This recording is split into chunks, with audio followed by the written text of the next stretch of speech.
YCP party అంత ఇదిగా అంటే కిందకి వెళ్ళిపోవడానికి అప్పటి వరకు టీడీపీ అసలు అంటే టీడీపీ అనేది పార్టీ అనేది సస్టైన్ అవ్వడం చాలా కష్టం, ఇంకెప్పుడు గెలవలేదు అని అనుకుని చాలా జనాల్లో కూడా ఒక రకమైన అంటే జనాల్లో ఉందో లేదో తెలియదు కానీ రాజకీయ వర్గాల్లో అలాంటి అభిప్రాయం ఉండేది వేరే వేరే రాజకీయ వర్గాల్లో. సో అలాంటిది ఇలా పుంజుకోవడానికి కారణం ఏంటి సార్? అంటే ఏ విధంగా మీరు విశ్లేషిస్తారా కారణాలని? అంటే ప్రధానంగా కూటమి బలం sir. First of all vote banking, ఆబ్వియస్గా కాంబినేషన్. అది ఎంత పర్సెంట్ కలిసింది, పోన్ ఎంత పర్సెంట్ పెరిగింది అనేది అది వేరే విషయం. ఎందుకంటే మనం ఫైనల్గా చెప్పిన పర్సంటేజ్ కూడా యాక్యురేట్గా వచ్చి ఓవరాల్గా 58%, 38% అని చెప్పాం. దానికి దరిదాపులు 1% అడిటికి వచ్చింది. అంటే టోటల్ రాష్ట్రం మీదగా ఒక పార్టీకి వస్తుంది కూడా. అంటే ఇండివిజువల్ నియోజకవర్గాన్ని కన్సాలిడేట్ చేసి వచ్చిన నెంబర్ అది. సో ఈ పర్సంటేజ్ ఎలా ఎంత యాక్యురసీగా చెప్పామంటే 1% దీంట్లో తగ్గుద్ది, రోడ్ల వల్ల తగ్గుద్ది, ఇంకో 1% లిక్కర్ వల్ల తగ్గుద్ది, ఇంకో 1% దీని వల్ల తగ్గుద్ది, ఇంకో 1% ఎంప్లాయీస్ వల్ల తగ్గుద్ది, ఇంకో 1% ఎంప్లాయీ కోసం ప్రిపేర్ అయ్యే వాళ్ళ కోసం జరుగుద్ది, ఇంకో 1% ఇక్కడ నుంచి చాలామంది ట్రావెల్ చేసి వాళ్ళు ప్రభావితం చేస్తారు, ఇంకో కొంత పర్సెంట్ 4 to 5% వీళ్ళతో యాడ్ అవుద్ది. ఇలా 1% అది ఓవరాల్ కాదు, నియోజకవర్గాల వరకు ఒక దగ్గర ఉండొచ్చు, ఇంకో దగ్గర రాజధాని ఎఫెక్ట్ వల్ల 2-3% వేరియన్స్ ఉండొచ్చు, ఇంకో దగ్గర వైజాగ్లో ఉండొచ్చు. ఇలా అంతా క్రోడీకరించి నెంబర్స్ చేసుకోవాల్సి వస్తుంది.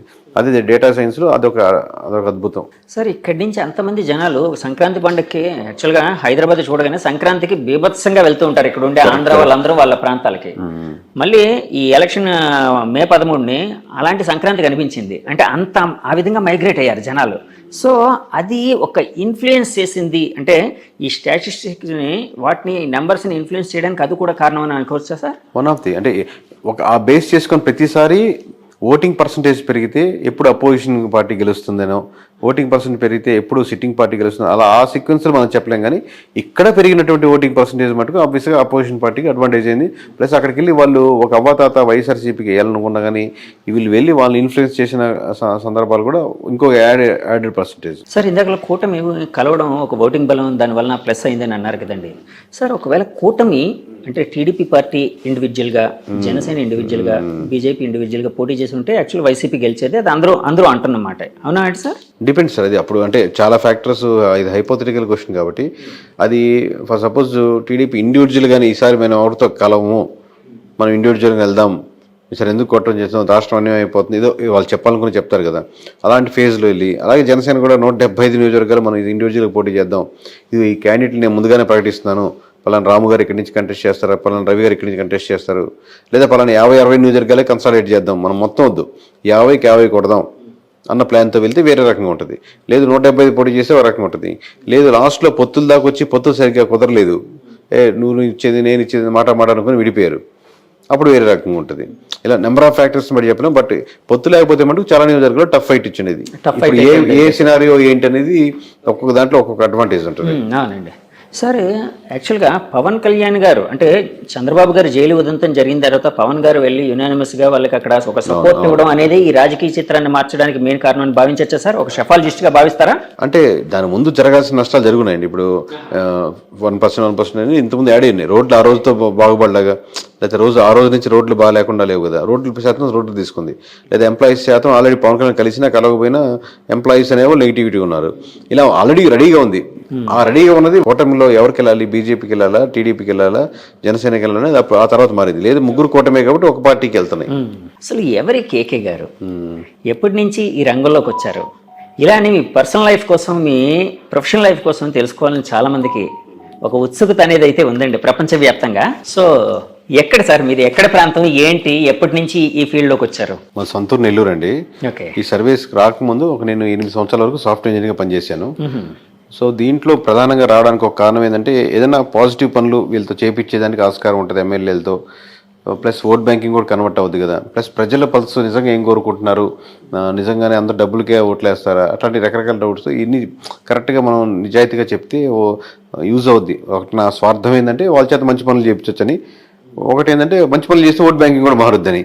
సో సర్వీస్ చేయించుకున్నాం, రిజైన్ చేసి సాఫ్ట్వేర్ నుంచి బయటకు వచ్చి చాలా కష్టాలు అక్క మొక్కలు తినే దగ్గర ఉంటుంది. అది ఇదే పెద్ద తేడా కాదు కానీ సో ఓవరాల్గా అది చేయడం మొదలుపెట్టింది, అది సక్సెస్ అయింది, నిజాయితీగా ఉన్నారు. ఇప్పుడు ఇంకా మీ పర్సనల్ ఎవరికి వస్తే మా మిస్సెస్ పేరు ధనలక్ష్మి, మేము హైదరాబాద్లోనే ఉంటాం. నాకు 2 కొడుకులు. పెద్దవాడు 5th క్లాస్ అవుతున్నాడు, చెగువీర వాడి పేరు. రెండోవాడు వచ్చాను, వాడికి 4 years. చెగువీర అండి, మనం చెగువీర అంటాం, అతను యాక్చువల్ ప్రొనౌన్సియేషన్ చెగువెరా అంటాం. మేము మామూలుగా చెగు అని పిలుస్తాం. అంటే మీకు అంటే ఆ ఇన్ఫ్లుయెన్స్ ఏమైనా ఉందా అంటే అలాంటిది? అతను పవన్ కళ్యాణ్ గారు ఎక్కువ ఇన్ఫ్లుయెన్స్ అయ్యేవారు. చాలా అంటే లేదు సార్. మామూలు కమ్యూనిస్ట్, మా నాన్నగారు కమ్యూనిస్ట్ లీడర్ డిస్ట్రిక్ట్ వైజ్. కొంచెం బుక్స్ చదవడం, లేకపోతే ఒకసారి లాంగ్ బ్యాక్ నేను ఒక బైక్ మీద ట్రావెల్ చేస్తూ ఉన్న ఒక మూవీ ఉండేది, కంప్లీట్ మోటార్ సైకిల్ డైరీస్ అనేది ఉంది కదా. ఆ మూవీ చూశాను మామూలుగా. చూస్తున్నప్పుడు అప్పుడు ఎవరు చెగువేరు నాకేం తెలియదు అప్పటికి. మూవీ చూసి అద్భుతంగా, నాకు ట్రావెలింగ్ ఇష్టం, బైక్ అలా ట్రావెలింగ్ అనేది. తర్వాత అలా ఎవరు అప్పుడు దాంట్లో పూర్తి ట్రాన్స్ఫర్మేషన్ ఉంటుంది అనమాట. మీరు చూస్తుంటారు మోటార్ బైక్ డైరీస్, ఆ ట్రాన్స్ఫర్మేషన్ అవన్నీ చూడడం వల్ల బాగుంది ఇతను వేరంటే అప్పుడు చెగువేరు అనేది. దాని తర్వాత నన్ను గురించి తెలుసుకున్నాను. అప్పుడు వీళ్ళ ద్వారా వాళ్ళ ద్వారా పవన్ కళ్యాణ్ ఇష్టం లేకపోతే వాళ్ళ ఇష్టం సంబంధం లేదు, నేను ఇండివిజువల్గా తీసుకుంది. బట్ కోఇన్సిడెంట్లీ వాళ్ళు అదే కనెక్ట్ అయ్యింటారు, నేను అట్లా అంతే. అది యూనిక్నెస్ 50% అంటే కనెక్ట్ అని కూడా కాదు. ఇప్పుడు అనిల్, సునీల్, రవి, కిరణ్ అట్లా ఇన్ని రొటీన్ పేర్లు కదా. నేను స్కూల్స్ లో ఈ పేరు ఇంకోటి ఉండకూడదు అన్న 50% రీజన్. ఇంకోటి నేను కనెక్ట్ అయిన డైరీస్, దాంట్లో అతనికి ఆల్రెడీ ఆ పేరుకి ఒక స్టోరీ ఉంది, ఒక యూనిక్నెస్ ఉంది కదా అనేది. ఇట్లా రకరకాల కాన్సెప్ట్. ఇందాక మీరు ఒక మాట అన్నారు, షెఫాలజిస్ట్గా ఉంటే పొలిటీషియన్స్ అయితే మంచి పనులు చేయించచ్చని. అది ఎలా సాధ్యపడుతుందండి? అంటే మనం సర్వే అండ్ స్ట్రాటజీస్ కదా సార్. ఎమ్మెల్యే కలుస్తాం, వాళ్ళు సర్వే రిపోర్ట్ ఇస్తాం కదా. లాస్ట్లో మీరు ఇక్కడ నెగిటివిటీ ఉన్నది చెప్తున్నప్పుడు మీరు ఈ పనులు చేయండి సార్, అక్కడ యూజ్ అవుతుంది చెప్తాం కదా. ఆయనకి అడ్వైజ్ చేస్తాం, స్ట్రాటజీ కూడా చెప్తాం కదా ఎక్కడెక్కడ నెగిటివిటీస్ ఉన్నాయో. అప్పుడు ఆ థింగ్స్ చెప్పేటప్పుడు కొంచెం అక్కడ ఏదో ఎలక్షన్స్లో పెట్టుకునే డబ్బులు, లాస్ట్ మినిట్లో పెట్టే డబ్బులు పెద్ద ఓటింగ్ % డిఫరెన్స్ ఉండదు. అది అమౌంట్ దీని మీద ఇన్వెస్ట్ చేయండి, మంచి పని మీద, ఇక్కడ కార్యక్రమం మీద. ప్రజలకు ఎంతో హెల్ప్ అవుతుంది. మీకు ఆయన కావాల్సింది ఏంది? ప్రజలకు గెలిప పక్కన పెడదాం, గెలవాలి. పోటీ చేసినప్పుడు గెలవాలి, ఫస్ట్ రీజన్ అదే. ఆ రీజన్ సక్సెస్ఫుల్ అవుతుంది కదా. అదే వేరే దగ్గర పెట్టే బదులు, రేపు పొద్దున్న లాస్ట్లో 20 కోట్లు 40 కోట్లు పెట్టే బదులు ఇక్కడ 2 కోట్లు పెట్టి ఈ గ్రామంలో ఈ సమస్యను తీర్చగలిగితే ఇది స్టాండ్గా ఉండిపోతారు. దాన్ని అడ్వర్టైజ్ చేసుకుని ఇంకో ₹1 పెట్టి, అదే సమస్య. అలా మంచి పనులు అంటే అలా యూస్ఫుల్ పనులు అనమాట, లాంగ్ రన్గా ఉండేటట్టు. ఇది డబ్బులు ఇస్తే టెంపరీ, తలా 2,000 ఇచ్చినా తీసుకుంటే, తలా 3,000 ఇచ్చినా తీసుకుంటారు. కానీ టెంపరీ కదా, 2 రోజులు ఖర్చు అయిపోద్ది. కానీ అటుగా ఒక ఆర్గనైజేషన్గా ఏదైనా స్ట్రక్చర్గా మీరు ప్లాన్ చేశారనుకోండి, ఆ 2-3 గ్రామాలకి స్టాండర్డ్గా ఉంటుంది ఎప్పటికీ. సార్, ఇందాక మీరు ఒక మాట అన్నారు, కూటమి కలవడానికి ముందే జరగాల్సిన నష్టం జరిగిపోయింది వైసీపీ పార్టీకి. అంటే జరగాల్సిన నష్టం అంటే వాళ్ళు చాలాసార్లు చెప్పుకొని వచ్చారు, మేము లక్షల కోట్ల డబ్బులు జనానికి పంచుతూ ఉన్నాం, ఎలాంటి మధ్యవర్తి లేకుండా జనం అకౌంట్స్ కి వెళ్ళేటట్టు, వాళ్ళకే లబ్ధిదారులకి డైరెక్ట్ గా చేరేటట్టు చేస్తున్నాం. సో అదంతా మాకు చాలా హెల్ప్ చేస్తుందని. సో నష్టం అన్నారు కదా సార్, ఆ నష్టం ఏంటి సార్? అంటే 3 రాజధానులు ఇలాంటివి ఏమైనా నష్టపరిచాయా వాళ్ళని? అంటే హెల్ప్ చేసింది ఆ మాట. వెల్ఫేర్ స్కీమ్స్ ఖచ్చితంగా పాజిటివ్ ఉంటుంది సార్, దాంట్లో డౌట్ లేదు. కాబట్టి ఎంత పాజిటివ్? ఒక 5% యాడ్ అవుద్ది అనుకోండి, అది ఒక్కటే సరిపోదు కదా గెలుపుకి. మీరు ఆల్రెడీ 25% ఎంత ఓట్ బ్యాంకింగ్ ఉందనుకోండి, ఇంకో 5% 30కి వస్తారు. కానీ మీరు 30 సరిపోదుగా, ఇంకో 20% యాడ్ అవ్వాలి. లేదా మీకు లాస్ట్ టైం పడేటువంటి 50%లో ఇంకో 10-15 మంది వెళ్లకుండా ఆగాలి.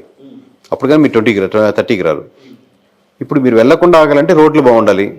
రాజధాని ఇష్యూలో నిజంగా రాజధాని కాకుండా రాజధాని పక్కన పెట్టు, ఇది బాగుంది చూడు అని ఆల్టర్నేటివ్ ఉండాలి. రాజధాని కాన్సెప్టే కాదు, దాన్ని మించిన ఎమోషన్. మీరు ఒక దాంతో సఫర్ అవుతున్నారు, నాకు ప్రమోషన్ కావాలంటే ఖచ్చితంగా ప్రమోషన్ ఇవ్వాలండి, శాలరీ పెంచుతాను, ఓకే అంటే ప్రమోషన్ పక్కన పెట్టి మీకు శాలరీ సాటిస్ఫై అయ్యారు. సో ఆ ఎమోషన్ ని కనెక్ట్ చేయడం ఏదో అంతే, 100%. లేకపోతే ఇన్ని రకాలుగా డ్యామేజ్ అవ్వదు, ఇన్ని లేయర్లు. సో ఏ ఎమోషన్ ఎక్కడ మిస్ అవుతున్న దానికి ఆల్టర్నేటివ్ గా మీరు ఇంకో ఎమోషన్ యాడ్ చేయగలగాలి. ఆ ఎమోషన్ యాడ్ చేయడంలో మిస్ ఫెయిల్ అయింది సార్. అలాగే నేను చాలా మంది దగ్గర, పెద్ద వాళ్ళ దగ్గర ఒక మాట అయితే విన్నాను, అసలు ఈ ఎలక్షన్ అంతా జగన్ వర్సెస్ జగన్ గా జరిగింది. అంటే వాళ్ళు అన్నది ఏంటంటే జగన్ రావాలి, జగన్ పోవాలి, ఈ రెండింటి మీదే బేస్ అయ్యి ఎలక్షన్ నడిచింది అని. ఇలాంటి స్టేట్మెంట్ ని మీరు అంటే యాక్సెప్ట్ చేస్తారా, ఏకీభవిస్తారా, లేకపోతే డినై చేస్తారా? అంటే పార్షియల్ కరెక్ట్ ఉందండి. పోయినసారి చంద్రబాబు రావాలి, చంద్రబాబు పోవాలి అన్నట్టు జరిగింది అనుకున్నాం అనుకోండి. అబ్వియస్ గా 2 పార్టీల మధ్య ఓటు బ్యాంకింగ్ జరుగుతున్నప్పుడు 2 పార్టీల్లో ఎవరికి చంద్రబాబు జగన్ అనుకుంటున్నారు.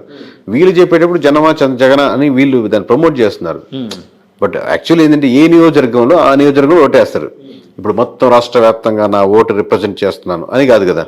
నా నియోజకవర్గంలో ఈ ఎమ్మెల్యేకి వేద్దామా, ఎమ్మెల్యేతో పాటు చంద్రబాబుని కూడా చూసేద్దామా, ఎమ్మెల్యే చెడ్డోడు కానీ తెలుస్తుంది, కానీ చంద్రబాబు మీద నాకు అభిమానం ఉంది వేద్దాంలే, అది ఈడు చాలా మంచివాడు ఎమ్మెల్యే, కాకపోతే జగన్ మీద నాకు వ్యతిరేకత ఉంది వీళ్ళేలే. సో ఈ ఫ్యాక్టరీ ఒకటి ఆలోచిస్తాడు. వీడు ఓవరాల్గా జనం అని అనుకోడు, నేను తన ఓటు తమ అంటే వాళ్ళ ఇంట్లో వాళ్ళు ఓటు ఇన్ఫ్లుయెన్స్ చేయగలుగుతాడు. కన్సాలిడేట్గా మనం చెప్తున్నప్పుడు మనం యాజ్ ఏ సర్వే దాంట్ నుంచి వచ్చాం కాబట్టి కన్సాలిడేట్గా ఆ ఓట్ బ్యాంకింగ్ ఎలా వెళ్తుందో అనుకుంటాం. దాంట్లో నెగిటివిటీస్ ఏంది, పాజిటివిటీస్ ఏంది, ఏ ప్రాంతానికి ఆ ప్రాంతానికి బట్టి తగ్గట్టే. సార్ రాష్ట్ర వ్యాప్తంగా వైసీపీ పతనానికి ముఖ్యమైన కారణాలు ఏమైనా ఒక 2-3 చెప్పాల్సి వస్తే ఏది మెయిన్ కారణంగా చెప్తారు? పతనం అనేది కరెక్ట్ కదా సార్. పతనం అనేది పతనం means అదే నేను పొలిటికల్ స్ట్రాటజీ మాట్లాడుతున్నాను అంతే. పతనం ఎందుకంటే వాళ్ళు 30% ఓట్ బ్యాంకింగ్ ఉంది, వాళ్ళ ఓట్ బ్యాంకింగ్ వాళ్ళకి స్టిల్ ఉంది. Okay. మీరు 100 మందిలో 30 మంది అటు నిలబడ్డారు, 70 మంది నిలబడ్డారు ఇటు. మనకి ఇట అల్గారిథమ్స్ లో మనకు ఉన్నటువంటి rules and regulations government of ఇండియాలో ఉన్నట్టు కాబట్టి మెజారిటీ ఓట్ బ్యాంకింగ్ బట్టి సీట్లు రావు కాబట్టి ఓన్లీ నియోజకవర్గాల బారు కాబట్టి మీకు తక్కువ కనపడుతుంది. కానీ 100% మంది అంటే చిన్న నెంబర్ కాదు. అవును అవును అవును. ప్రతి కోట్లో 30 లక్షల మంది ఉన్నారు. సో సీట్లు అంటే ఇప్పుడు ఇందా చెప్పినట్టు ఒక్కొక్కటి ఫ్యాక్టర్. ఇందా చెప్పినట్టు రోడ్డు కావచ్చు, అక్కడ స్కూల్స్ కావచ్చు, హాస్పిటల్స్ మంచి డెవలప్మెంట్ లేకపోవడం కావచ్చు, రకరకాల ఫ్యాక్టర్స్. అంటే ఏదో ఒక ఎమోషనల్ కంటాక్ట్, ఏదో ఒక రీజన్ అయితే అంటే స్టేట్ వైడ్ గా ఒక ఏదో కారణం ఉండే అవకాశం ఉంది కదండి. అట్లాంటిది ఏదంటారు? అంటే ఒక షెఫాలజిస్ట్ గా మీరు వర్క్ స్టేట్ వైడ్ గా అదే సార్. ఇప్పుడు మీకు ఇప్పుడు అంటే మీకు వన్ సైడ్ కనపడింది కాబట్టి అలా అనిపిస్తుంది. ఇప్పుడు రాజధాని స్టేట్ వైడ్ జరిగిందంటే రాజధాని మీ కృష్ణాల గుంటలో ఉన్నట్టు మీకు శ్రీకాకుళంలో ఉండకపోవచ్చు, రాప్తాడులో ఉండకపోవచ్చు. రాప్తాడు ప్రజలు మనకు అమరావతిలో ఉండే రాప్తాడు ప్రజలు రాప్తాడు సమస్యల మీద వేస్తుంది. అలాగే స్టేట్ వైజ్ ఉన్న డెవలప్మెంట్ మీద కూడా చూసుకుంటూ ఉంటుంది. అలాగే కొంచెం ఎమ్మెల్యే మంచివాడైతే కొంచెం కన్సిడర్ అవుద్ది. లేకపోతే 2-3 సార్లు ఓడిపోయినాడు, ఈసారి గెలవాలని సానుభూతి అవుద్ది. ఓవరాల్ జనరలైజ్ గా స్టేట్మెంట్ చెప్పలేము. కూటమి కట్టడం జనరలైజ్ గా స్టేట్మెంట్ చెప్పుకోవచ్చు. కూటమి రాష్ట్ర వ్యాప్తంగా అడ్వాంటేజ్ అయింది. అంటే నేను చాలా మంది మా ఛానల్ తరపున కొంతమంది పబ్లిక్ బైట్స్ తీసుకునేటప్పుడు చాలా మంది ఏమనేవారంటే అంటే కూటమిని యాక్సెప్ట్ చేసే వాళ్ళందరూ వెల్ఫేర్ అనేది ఉంది కానీ డెవలప్మెంట్ లేదు, సో డెవలప్మెంట్ లేకపోవడమే మాకు చాలా ఇబ్బందికరంగా ఉందని ఎవరు. ఆ డెవలప్మెంట్ లేకపోవడం అనేది రాష్ట్ర వ్యాప్తంగా వైసీపీని ఓడించడానికి కారణమై ఉండొచ్చా సార్? డెవలప్మెంట్ మీరు కొన్ని విషయాలు చేసినప్పటికి కూడా ఆ నియోజకవర్గంలో వాళ్ళు they have to feel this development. నాకు మంచి స్కూల్స్గా మార్చారు. ఈరోజు నా పిల్లవాడిని మధ్య తరగతి నాకు 30,000 వస్తున్నాయి. నేను ప్రైవేట్ స్కూల్ కట్టి 20,000 కట్టి పంపించాల్సిన అవసరం లేదు. ఈరోజు మంచి జగనన్న స్కూల్స్ బాగున్నాయి, నేను దానికే పంపిస్తాను.